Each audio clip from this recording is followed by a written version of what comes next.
Vijayawada university మంచి భవిష్యత్తు కోసం తెలుగు విద్యార్థులు ఇష్టపడే యూనివర్సిటీ. కాల్ 9059052378 9059052379. తిరుపతి జిల్లా గూడూరులో అర్ధరాత్రి పూట గోవుల అపహరణ మిస్టరీగా మారుతోంది. గత 20 రోజుల్లోనే 150కి పైగా గోవులు మిస్ అయ్యాయి అంటూ వస్తున్నటువంటి కంప్లైంట్లు పోలీసులకు ఒక పెద్ద ఛాలెంజ్గా మారుతోంది. అసలు ఏంటి గోవుల్ని మాయం చేస్తున్న ఈ ముఠా ఎవరు అని పోలీసులు తమ ఇన్వెస్టిగేషన్ కంటిన్యూ చేస్తూ ఉండగానే తాజాగా ఒక ఇంటి సరౌండింగ్లో ఒక ఎద్దుల బండి దగ్గర కట్టి ఉంచినటువంటి గోవుని వాళ్ళు ఎలా స్మగ్లింగ్ చేస్తున్నారో, ఆ ముఠా ఎలా వచ్చినటువంటి కారుకి నెంబర్ ప్లేట్ కూడా లేకుండా ఎలా చేస్తున్నారో చాలా క్లియర్ కట్గా సీసీటీవీలో రికార్డ్ అయినటువంటి దృశ్యాలు ఒక్కసారిగా పోలీసులు కూడా షాక్ అయిపోయారు. వరుసగా వస్తున్నటువంటి ఈ కంప్లైంట్లను బేస్ చేసుకుంటే కనుక ఎన్ని ముఠాలు ఈ గోవుల అపహరణకు, గోవుల స్మగ్లింగ్కు పనిచేస్తున్నాయి అనేది ఇప్పుడు పోలీసులు ఇన్వెస్టిగేషన్లో తేలాల్సిన పరిస్థితి. చాలా సందర్భాల్లో చూస్తాం, ఒకే చిన్న ట్రక్లో గోవులన్నింటినీ కూడా ఒక చోట చేర్చేసి వాటిని ఎక్కడికో తరలించేస్తున్న సందర్భాలు. అవి కూడా మూగజీవాలు అయినప్పటికీ కూడా వాటికి ప్రాణం ఉంటుంది. గోవులు మన కల్చర్లో చాలా రెస్పెక్ట్ చేస్తూ ఉంటాం. వాటిని దేవతామూర్తులుగా భావించినటువంటి సందర్భం ఉంటుంది.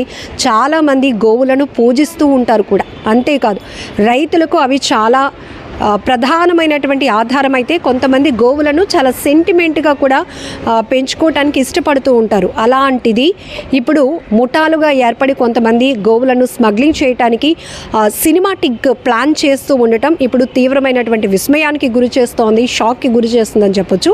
సో ఇక్కడ మీరు సీసీటీవీలో రికార్డ్ అయిన దృశ్యాలు చూస్తే అక్కడ కట్టి ఉంచినటువంటి ఒక గోవుని ఒక వెహికల్లో వచ్చినటువంటి ముఠా సభ్యులు ఒక ముగ్గురు ఫేస్కి మాస్కులు వేసుకొని ట్రేస్ అవుట్ అవ్వడానికి కూడా అవకాశం లేకుండా వెహికల్స్కి, వీళ్ళు ఉపయోగిస్తున్న రకరకాల వెహికల్స్కి కూడా నెంబర్ ప్లేట్స్ లేకుండా చేస్తూ ఉన్నారు. ఇదంతా చూస్తే స్మగ్లింగ్ ఏ రకంగా జరుగుతుందో కూడా మనం అర్థం చేసుకోవచ్చు.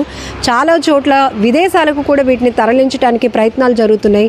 అందుకోసం ఇక్కడ ప్రతి చేస్తున్న ఇలాంటి పాప పనులన్నీ కూడా ఈజీ మనీ కోసం అలవాటు పడి ఆఖరికి ఎలాంటి స్థాయికి కొంతమంది దిగజారిపోతున్నారు, ముఠాలుగా ఏర్పడుతూ స్మగ్లింగ్లకు పాల్పడుతున్నారు మనం చాలా క్లియర్గా కూడా అర్థం చేసుకోవచ్చు.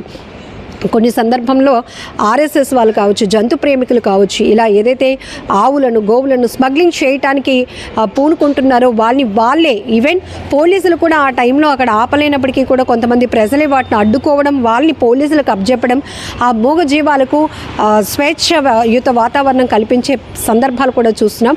అలాంటిది ఇప్పుడు తిరుపతి గూడూరు సరౌండింగ్లో 2వ పట్టణ పోలీస్ స్టేషన్ పరిధిలో గత 20 రోజులుగా చూసుకుంటే 150 వరకు కూడా ఆవులు మిస్ అయినట్లు కంప్లైంట్లు వరుసగా వస్తూ ఉన్నాయి.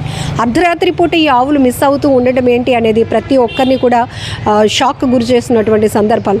ఉదయం అంతా వాటికి ఒక పని కల్పిస్తూ ఉంటారు రైతులైతే, లేకపోతే ఈవినింగ్ వాటికి మనం ఎలా రెస్ట్ తీసుకుంటామో వాటిని కూడా ఒక చోట ఆవుల దొడ్లలో కట్టడమో, లేకపోతే ఎడ్లు బండి ఉంటే అక్కడ ఉంచడమో, లేకపోతే ఇది వీధిలో మనకి ప్రాబ్లం ఏమీ ఉండదని కాస్త ఫ్రీడమ్ ఇవ్వడం, ఇలాంటివి జరుగుతున్నప్పుడు ఇలాంటి ముఠాలు చెలరేగిపోయి గోవుల స్మగ్లింగ్ చేయటం అనేది చాలా బాధాకరమైన విషయం.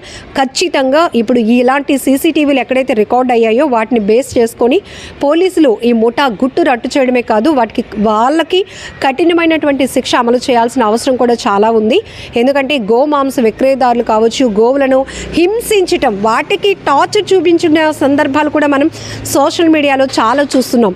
అవి తిరిగి కొట్టలేవు కాబట్టి ఎవరో ఒకరి మీద ఉన్నటువంటి ఆక్రోశాన్ని అలాంటి మూగజీవాలపై చూపెడుతున్నటువంటి కర్కశమైనటువంటి మనస్తత్వం కలిగిన మూర్ఖులను కూడా మనం చూస్తూ ఉన్నాం. కాబట్టి ఇలాంటి ముఠాలకు ఇమ్మీడియట్గా చెక్ చెప్పాల్సిన బాధ్యత పోలీసులపై ఉంది.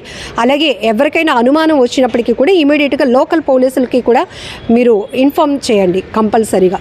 అలానే ఈ గో స్మగ్లింగ్కి పాల్పడుతున్నటువంటి ముఠాలకు ఎలాంటి శిక్ష విధించాలి, ఇలా గోవులను కానీ మూగజీవాలను హింసిస్తున్న వారిపై ఎలాంటి చర్యలు తీసుకోవాలనేది మీ అభిప్రాయం కూడా కామెంట్ బాక్స్లో మెన్షన్ చేయండి.